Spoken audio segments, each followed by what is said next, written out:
ಇವತ್ತು ದೆಹಲಿಯಲ್ಲಿ ಬಿಜೆಪಿಯ ರಾಷ್ಟ್ರೀಯ ಕಾರ್ಯಕಾರಿಣಿ ಸಭೆ ನಡೀತಾ ಇದೆ. ಇವತ್ತು ಮತ್ತು ನಾಳೆ 2 ದಿನಾನು ಬಿಜೆಪಿಯ ರಾಷ್ಟ್ರೀಯ ಕಾರ್ಯಕಾರಿಣಿ ಸಭೆ ನಡೆಯುತ್ತೆ. 12,000 ಮಂದಿ ಸದಸ್ಯರು ಈ ಕಾರ್ಯಕಾರಿಣಿ ಸಭೆಯಲ್ಲಿ ಭಾಗಿಯಾಗ್ತಾ ಇದ್ದಾರೆ. ನಿಜಕ್ಕೂ ಹೈ ವೋಲ್ಟೇಜ್ ಕಾರ್ಯಕಾರಿಣಿ ಸಭೆ ಇದು ದೆಹಲಿಯಲ್ಲಿ ನಡೀತಾ ಇರ್ತಕ್ಕಂಥದ್ದು. ಭಾರತ್ ಮಂಟಪನಲ್ಲಿ ನಡೀತಾ ಇದೆ. ಲೋಕಸಭಾ ಚುನಾವಣೆಯಲ್ಲಿ 400 ಸ್ಥಾನಗಳನ್ನ ಶತಾಯ ಗತಾಯ ಗೆಲ್ಲಲೇಬೇಕು ಅಂತ ಬಿಜೆಪಿ ಪಣ ತೊಟ್ಟಿದೆ. ರಾಜ್ಯದಿಂದ 530ಕ್ಕೂ ಹೆಚ್ಚು ಜನ ಪ್ರಮುಖರು ಈ ಸಭೆಯಲ್ಲಿ ಭಾಗಿಯಾಗಿದ್ದಾರೆ. ಈ ಸಾರಿ ದಕ್ಷಿಣ ಭಾರತವನ್ನ ಬಿಜೆಪಿ ಟಾರ್ಗೆಟ್ ಮಾಡಿಕೊಂಡಿದೆ. ಈಗಾಗಲೇ ರಾಜ್ಯದಿಂದ ದೆಹಲಿಗೆ ನಾಯಕರೆಲ್ಲರೂ ತೆರಳಿದ್ದಾರೆ. ಬಿಎಸ್ವೈ ಸೇರಿದಂತೆ ರಾಜ್ಯಾಧ್ಯಕ್ಷ ವಿಜಯೇಂದ್ರ, ವಿಪಕ್ಷ ನಾಯಕ ಆರ್ ಅಶೋಕ್, ಬೊಮ್ಮಾಯಿ, ಅರವಿಂದ್ ಬೆಲ್ಲದ್ ಸೇರಿದಂತೆ ಅನೇಕ ನಾಯಕರು ತೆರಳಿದ್ದಾರೆ. ಸ್ಟ್ರಾಟಜಿ ಏನಪ್ಪಾ ಅಂತಂದ್ರೆ ದಕ್ಷಿಣಕ್ಕೆ ಲಗ್ಗೆ ಹಾಕಬೇಕು, ದಕ್ಷಿಣದಲ್ಲಿ ಅತಿ ಹೆಚ್ಚು ಸ್ಥಾನಗಳನ್ನ ಗೆಲ್ಲೋ ಹಾಗೆ ನೋಡ್ಕೋಬೇಕು. ಉತ್ತರ ಭಾರತದ ಬಹುತೇಕ ರಾಜ್ಯಗಳು ಬಿಜೆಪಿಯ ಭದ್ರಕೋಟೆ ಅನ್ನುವಂತ ಒಂದು ಕಾನ್ಫಿಡೆನ್ಸ್ ಬಿಜೆಪಿಗಿದೆ. ಆದ್ರೆ ದಕ್ಷಿಣದಲ್ಲಿ ಏನು ಹಾಗಾದ್ರೆ, ಅದರಲ್ಲೂ ವಿಶೇಷವಾಗಿ ಕರ್ನಾಟಕದ ವಿಚಾರ ಏನು, ಕರ್ನಾಟಕಕ್ಕೆ ಏನು ಸ್ಟ್ರಾಟಜಿ? ಒಟ್ಟು ಲೋಕಸಭಾ ಕ್ಷೇತ್ರಗಳ 400 ಸ್ಥಾನಗಳನ್ನಾದ್ರೂ ಗೆಲ್ಲಲೇಬೇಕು ಅನ್ನುವಂತಹ ಹಠಕ್ಕೆ ಬಿದ್ದಿರೋ ಬಿಜೆಪಿ ರಾಷ್ಟ್ರೀಯ ಕಾರ್ಯಕಾರಿಣಿ ಸಭೆಯಲ್ಲಿ ಅದಕ್ಕೆ ಸಂಬಂಧಪಟ್ಟಂತೆ ತಂತ್ರವನ್ನ ರೂಪಿಸ್ತಾ ಇದೆ.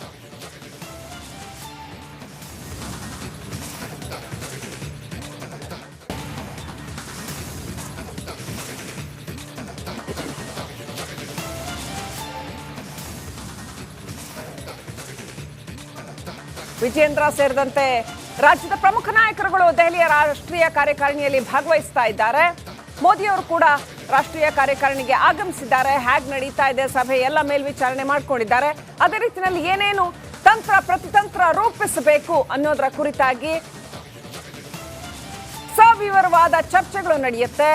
ಅದೇ ರೀತಿಯಲ್ಲಿ ಲೋಕಸಭಾ ಚುನಾವಣೆಯಲ್ಲಿ ಅತ್ಯಂತ ಹೆಚ್ಚು ಸ್ಥಾನಗಳನ್ನ ಗೆಲ್ಲಲೇಬೇಕು ಅನ್ನೋದಕ್ಕೆ ಬಿಜೆಪಿ ಸ್ಟ್ರಾಟಜಿ ಮಾಡ್ತಾ ಇದೆ. ಬಹಳ ಸುವ್ಯವಸ್ಥಿತವಾಗಿ ಬಿಜೆಪಿ ರಾಷ್ಟ್ರೀಯ ಕಾರ್ಯಕಾರಿಣಿ ಸಭೆ ದೆಹಲಿಯಲ್ಲಿ ಇವತ್ತು ನಡೀತಾ ಇದೆ.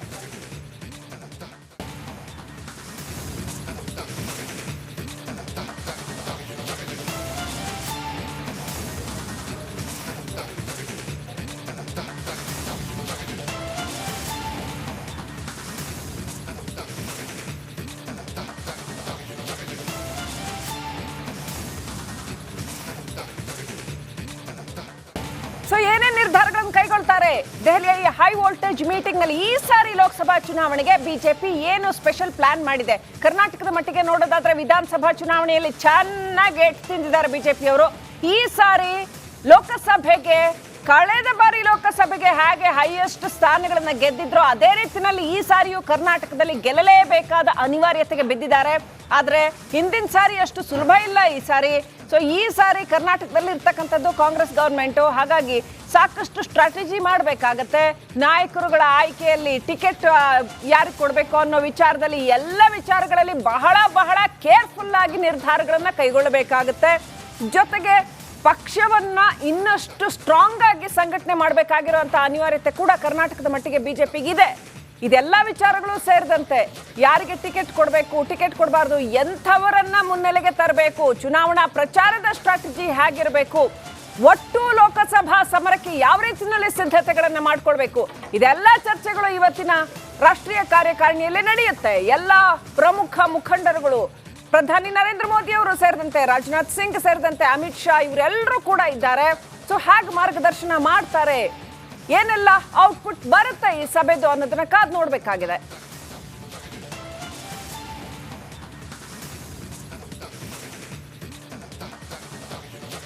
ಎಲ್ಲ ರಾಜ್ಯಗಳಿಂದ ಪ್ರಮುಖ ಮುಖಂಡರುಗಳು ತೆರಳಿದ್ದಾರೆ.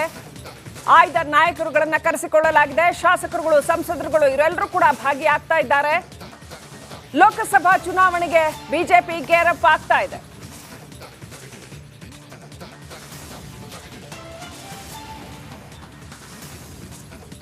ಇನ್ನಷ್ಟು ಅಪ್ಡೇಟ್ ಪಡ್ಕೊಳ್ಳೋಣ. ನಮ್ಮ ಪ್ರತಿನಿಧಿ ನಟೇಶ್ ಫೋನ್ ಸಂಪರ್ಕದಲ್ಲಿದ್ದಾರೆ. ನಟೇಶ್, ಏನೇನ್ ಆಗಬಹುದು ಈ ಸಾರಿ ಬಿಜೆಪಿಯ ಸ್ಟ್ರಾಟಜಿ ಯಾವ ರೀತಿಯಲ್ಲಿ ಭಿನ್ನ ಆಗಬಹುದು? ಕಾರ್ಯಕಾರಿಣಿ ಸಭೆ ನಡೀತಾ ಇದೆ, ನಾಯಕರೆಲ್ಲ ಬಂದಿದ್ದಾರೆ, ಅದೆಲ್ಲ ಆಯ್ತು ಸರಿ. ಯಾವ ರೀತಿ ಸ್ಟ್ರಾಟಜಿಗಳನ್ನ ರೂಪಿಸಬಹುದು?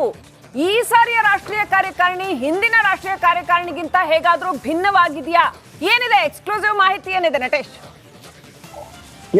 ಖಂಡಿತ ಲೋಕಸಭಾ ಚುನಾವಣೆ ಹತ್ರ ಆಗ್ತಾ ಇದ್ದಂತೆ ಬಿಜೆಪಿ ಒಂದಷ್ಟು ತಯಾರಿಗಳನ್ನ ನಡೆಸಿಕೊಳ್ಳಲಾಗ್ತಾ ಇದೆ.